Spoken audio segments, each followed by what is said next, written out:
Banjir akibat naiknya ketinggian air laut atau banjir rob melanda sejumlah wilayah pesisir utara Jawa Tengah. Pertama saudara, banjir kiriman yang terbawa aliran Kali Ciliwung merendam beberapa kawasan di Jakarta. 3 orang meninggal akibat 2 rumah warga ambruk karena longsor yang terjadi, sedangkan 1 orang warga masih dalam proses evakuasi. Ancaman yang paling real di hadapan kita itu adalah ketika IFT ini tidak diterapkan atau tidak dilaksanakan oleh pemerintah di level daerah, maka kebencanaan itu tidak akan bisa tertangani dengan baik.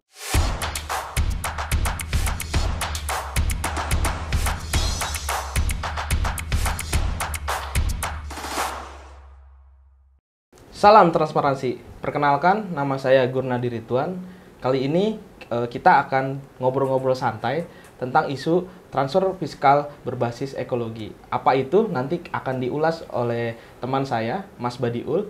Kebetulan beliau adalah manajer riset di Seknas Fitra. Nah, IFT itu kan sendiri berangkat dari sebuah kegelisahan ya terkait kondisi lingkungan saat ini gitu. Kalau kita lihat berdasarkan laporan KLHK gitu, bahwasannya kondisi atau kualitas lingkungan hidup di Indonesia itu sedang mengalami problem ataupun penurunan. Salah satunya disebabkan karena deforestasi hutan, terus juga kita lihat bahwasannya tata kelola persampahan kita juga masih kurang maksimal gitu, terutama di sejumlah daerah, sehingga pencemarannya tidak hanya di darat tapi juga di laut. Nah, ini kemudian juga sangat berdampak pada kondisi lingkungan. Nah, mungkin tidak berlama-lama, langsung saja kita akan undang Mas Badiul. Kita akan diskusi santai gitu tentang apa itu WFT. Kita langsung saja kepada Mas Badiul. Ya, terima kasih Mas Adi. Saya kira ini memang isu yang lagi ramai ya diperbincangkan di kalangan birokrasi maupun masyarakat, terutama ketika bicara tentang kelestarian lingkungan kan kayak gitu. Makanya kemudian pemerintah mengembangkan satu konsep yang disebut dengan ecological fiscal transfer atau transfer keuangan berbasis ekologi. Nah, kebijakan ini, konsep ini sebenarnya bagian dari upaya pemerintah untuk menjaga kelestarian lingkungan di Indonesia. Nah, konsep IFT sendiri itu merupakan upaya membangun keberlanjutan pembangunan ekonomi berbasis lingkungan, ya, berbasis lingkungan. Makanya kemudian untuk memperkuat positioning itu, konsep itu, pemerintah kemudian menerbitkan peraturan pemerintah nomor 46 tahun 2007 tentang pembangunan ekonomi berbasis lingkungan. Kalau secara teknisnya itu seperti apa, Gus? Transfer fiskalnya itu bagaimana gitu secara teknisnya? Nah, secara teknis memang kemudian pemerintah mengembangkan indikator-indikator ya. Yeah. Salah satunya kemudian dikembangkan oleh Kemenq. Pertama kali dikembangkan Kemenq di dana insentif transfer. Ya, dana insentif transfer itu yang di dalamnya menggunakan indikator tentang ekologi itu. Meskipun secara konseptual indikator ini belum banyak ya, maksudnya belum maksimal didorong oleh Kemenq karena DID masih didominasi indikator kinerja keuangannya. Tetapi sebagai satu upaya DID ini sudah mencoba mendorong agar transfer keuangan ke daerah itu, baik apapun bentuknya, TKDD maupun DID itu berbasis pada ekologi. Gitu. Berarti nanti pembagian transfer keuangannya lagi tidak hanya berdasarkan indikator umum ya Gus ya. Artinya bisa jadi misalnya kayak dari provinsi ke kabupaten kota atau kabupaten kota ke kelurahan atau desa itu sudah tidak lagi sama rata gitu ataupun ini ya, tapi ada indikator kinerja ekologinya ya. Iya, betul. IFT itu dihadirkan sebenarnya dalam konteks itu untuk menjaga agar tidak terjadi ketimpangan pembangunan di daerah. Oke. IFT itu sendiri kan sebenarnya instrumen pembiayaan keuangan untuk perubahan iklim ya. Dan tadi sudah dijelaskan bahwasannya harapannya dengan adanya itu kemudian daerah juga bisa melaksanakan secara praktis dan terjadi perubahan dampak-dampak lingkungan yang tadinya rusak itu bisa meningkat gitu. Nah, kalau penerapannya IFT itu sendiri sudah ada belum sih Mas? Misalnya udah ada praktik baik yang kemudian mungkin bisa juga dicontoh oleh daerah lain atau juga pemerintah kemudian memberikan sebuah instruksi gitu bagi daerah-daerah juga untuk melaksanakan itu gitu. Ya, secara kebijakan sebenarnya IFT ini kan dipayungi melalui peraturan pemerintah nomor 46 tahun 2017 tentang pembangunan ekonomi berbasis lingkungan, kan kayak gitu kan. Nah, itu yang sebenarnya menjadi payung hukum dari pelaksanaan IFT ini, kan kayak gitu kan. Nah, kemudian dalam perjalanannya IFT ini dikembangkan di beberapa daerah. Misalnya saya akan ngambil contoh yang real sudah berjalan di dampingan Fitra misalnya ya, ada di Riau. Teman-teman Fitra Riau mengadvokasi kebijakan IFT ini dalam bentuk yang istilahnya sekarang itu TAKE dan TAPE ya, TAPE-TAKE itu misalnya kayak gitu. Apa itu Gus, TAPE-TAKE? Nah, TAPE-TAKE itu adalah transfer anggaran provinsi berbasis ekologi, dan sedangkan TAKE itu adalah transfer anggaran kabupaten berbasis ekologi. Nah, itu yang didorong oleh teman-teman. Misalnya juga kemarin beberapa daerah di Papua juga sudah, Jayapura misalnya, sudah ada peraturan-peraturan yang kemudian diterbitkan untuk memastikan bahwa IFT itu dilaksanakan di daerah-daerah. Nah, sekarang memang tantangan ke depannya adalah bagaimana memastikan daerah-daerah di seluruh wilayah Indonesia itu melaksanakan peraturan pemerintah nomor 48 ini, sehingga kebijakan tentang IFT ini masif di semua daerah dan kelestarian lingkungan itu betul-betul menjadi prioritas pembangunan, kan kayak gitu. Oke, tadi kan sedikit sudah bahas tuh tentang tantangan. Nah, praktik baiknya kan sudah ada ya. Bahkan kalau saya lihat di beberapa postingan di media sosial gitu ataupun berita online, ternyata cukup banyak juga ya, kurang lebih 6 sampai 11 daerah. Nah, kira-kira ada nggak sih kayak sebuah kondisi khusus gitu ya, agar kemudian daerah-daerah yang belum bisa juga gitu dengan mudah menerapkan. Kira-kira apa sih yang perlu dibenahi dulu gitu? Ya, saya kira memang IFT ini akan sangat relevan bagi daerah-daerah yang memiliki kerawanan bencananya sangat tinggi. Oke. Ya, itu sangat penting karena IFT ini kan memang dorongannya ke sana ya. Baik itu bencana yang diakibatkan oleh alam maupun bencana yang diakibatkan oleh ulah manusia, kan kayak gitu kan, karena kategori bencana ekologi itu kan banyak, kan gitu. Nah, salah satunya tadi itu bahwa kebencanaan itu menjadi indikator penting untuk memastikan bahwa IFT ini diterapkan di daerah, kan, karena kayak gitu. Karena kelestarian lingkungan itu akan bisa terlaksana ketika kemudian ada kerja kolaboratif yang dilakukan oleh pemerintah, masyarakat, terutama dalam mendorong kebijakan fiskal. Karena begini, IFT ini selain membutuhkan perangkat peraturan, juga membutuhkan perangkat yang disebut anggaran.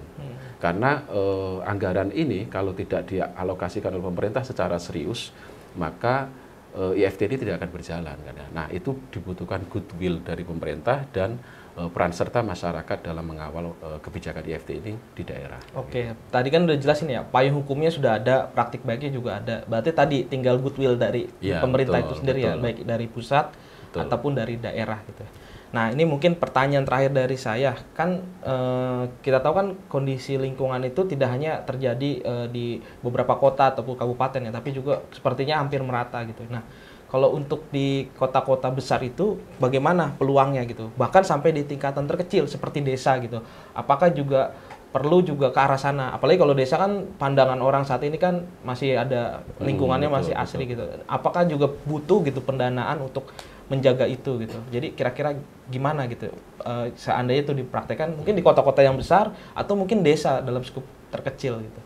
Ya, kalau kita bicara konsep IFT misalnya ya, ini kan sebenarnya tidak hanya bicara soal lingkungan dan hutan sebenarnya, tetapi kita bicara tentang tata ruang, kita bicara tentang pertanian, kan kayak gitu kan. Artinya apa? Bahwa IFT ini tidak hanya berlaku bagi daerah-daerah yang memiliki hutan, tidak hanya.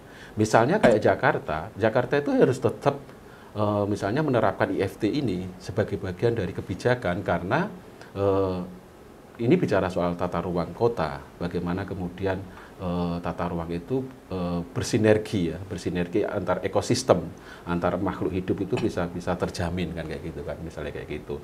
Nah, di satu sisi kebijakan ini juga harus didorong secara serius, terutama basis-basis masyarakat kita di desa-desa. Nah, itulah pentingnya kenapa kemudian IFT ini juga didorong agar masuk di dalam konteks penganggaran di level desa atau kelurahan. Karena kita tahu bahwa basis lingkungan yang paling kecil itu kan desa kelurahan ya, dan kita harus mendorong ke sana.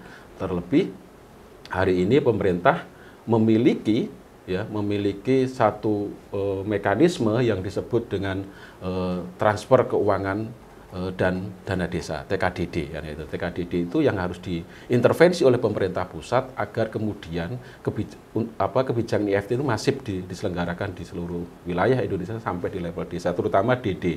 Nah, tahun ini misalnya pemerintah akan menyusun prioritas penggunaan dana desa. Nah, itu yang kita berharap agar Kementerian Desa sebagai leading sektor ini bisa memasukkan indikator-indikator lingkungan ini di dalam kebijakan prioritas penggunaan dana desa, terutama kita tahu kan SDGs ini kan diturunkan oleh pemerintah ke level desa, sehingga kemudian muncul SDGs desa yang bicara tentang lingkungan itu SDGs 13, 14 sampai 15 misalnya, itu bicara tentang bagaimana kelestarian desa peduli lingkungan, desa peduli perubahan iklim dan yang lain-lain. Artinya begini, secara prinsip bahwa IFT ini sangat relevan ketika kita bicara kondisi keindonesiaan kita hari ini. Nah, terus Mas, apa ancamannya gitu? Kalau seandainya konsep IFT ini lambat untuk diimplementasikan, walaupun kita sama-sama tahu ya Mas, bahwasannya IFT ini kan salah satu instrumen saja gitu. Kira-kira apa nih ancamannya? Ya, saya kira ancaman yang paling real di hadapan kita itu adalah ketika IFT ini tidak diterapkan atau tidak dilaksanakan oleh pemerintah di level daerah, maka kebencanaan itu tidak akan bisa tertangani dengan baik. Ya, baik itu mitigasinya ataupun penanganannya. Kita tahu bahwa banyak sekali kasus kebencanaan di Indonesia ini yang mengalami persoalan ketika proses penanganannya. Ya, kayak gitu. Nah, itu salah satu dampak yang akan muncul ketika kemudian kebijakan ini tidak dilaksanakan oleh pemerintah daerah. Di satu sisi kita juga tahu bahwa memang masih banyak persoalan ya, banyak persoalan di konteks regulasi tentang implementasi IFT ini, meskipun pemerintah beberapa waktu yang lalu dengan undang-undang Omnibus Law mencoba untuk menyederhanakan konsep tentang berbagai macam peraturan itu, tetapi pada faktanya kan memang masih ada beberapa regulasi yang ini menjadi tantangan bagi implementasi IFT itu sendiri. Tetapi secara prinsip bahwa IFT ini sebuah keniscayaan bagi daerah, karena kalau tidak berarti itu akan dipertanyakan publik kepedulian pemerintah terhadap kelestarian lingkungan. Berarti pemerintah pusat dan daerah juga nggak boleh ragu ya, bahwasannya memang ini itu tinggal diimplementasikan saja ya. Berharap juga nanti juga masuk ya tadi mungkin RPJMD daerah gitu, ataupun perda-perda di level daerah. Ya, mungkin dari kami gitu ngobrol santai tentang seputar IFT itu saja, dan ini juga tentu bukan pertemuan terakhir gitu, karena nanti juga bisa jadi kita akan mengundang teman-teman yang juga punya konsen di isu lingkungan dan pendanaan perubahan iklim ya, karena saya yakin banyak lembaga lain gitu, baik itu pemerintah atau dari lembaga masyarakat sipil juga punya konsen yang tadi Mas Badul bilang, walaupun nanti fokusnya bisa jadi beda-beda gitu. Betul. Nanti bisa jadi kita juga akan mengundang pemerintah gitu ya, baik di level pusat atau daerah, untuk juga bisa berbincang-bincang ya. Berharap diskusi IFT ini tidak hanya sekedar istilahnya diterapkan hanya di sebagian tempat gitu. Apalagi kalau kita lakukan secara nasional, tadi Mas Badul sudah bilang dampaknya itu akan punya dampak yang sangat istilahnya masif gitu ya. Ketika diterapkan secara nasional, yang mudah-mudahan ini bisa memberikan sebuah perubahan besar gitu tentang kondisi lingkungan di Indonesia yang tentu semakin mengkhawatirkan. Dari saya itu saja, sampai jumpa dan sampai bertemu di diskusi ataupun obrolan santai di waktu yang lain. Salam transparansi. Salam transparansi.